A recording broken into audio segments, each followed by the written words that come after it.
అమెరికాలో విద్యార్థులు చదువుకోవాలనుకుంటే చదువుకుందాము అనుకుంటే వెళ్ళండి. చదువుకుందాము అనుకున్నా వెళ్ళండి. డబ్బులు పెట్టి చదువుకోవడం.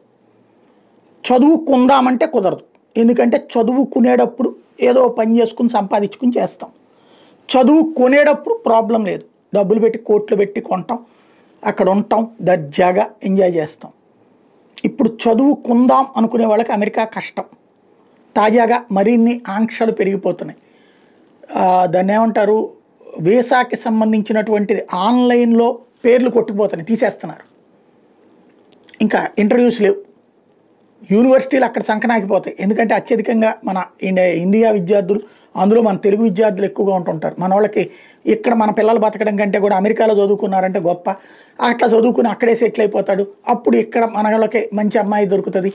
లేదా ఇక్కడ అమ్మాయిని అక్కడికి పంపిస్తే కనుక కట్టం లేకుండా ఎదురు కట్టం ఇచ్చే అబ్బాయిలు దొరుకుతారు అనేటటువంటి ఒక కాన్సెప్ట్ ఉంది. అందుకని అట్లాగే మనం పెంచుకుంటూ పోతున్నాం. పల్లె ప్రాంతాలు ఇది ఒక అలవాటు అయిపోయింది చాలా వరకు.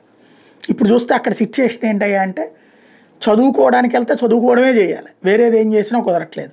అట్లాగే అక్కడ ఏదో ఒక వంక పెట్టి వెనక్కి పంపించేస్తున్నారు. చివరికి కోర్టులను అడ్డం పెట్టుకుని ఆపుకోవాల్సిన కరం పట్టింది.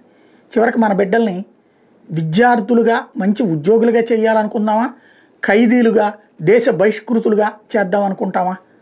ఆలోచించుకుని విదేశీ విద్యకు పంపించాలా లేదా అన్నది డిసిషన్ తీసుకుంటే బెటర్.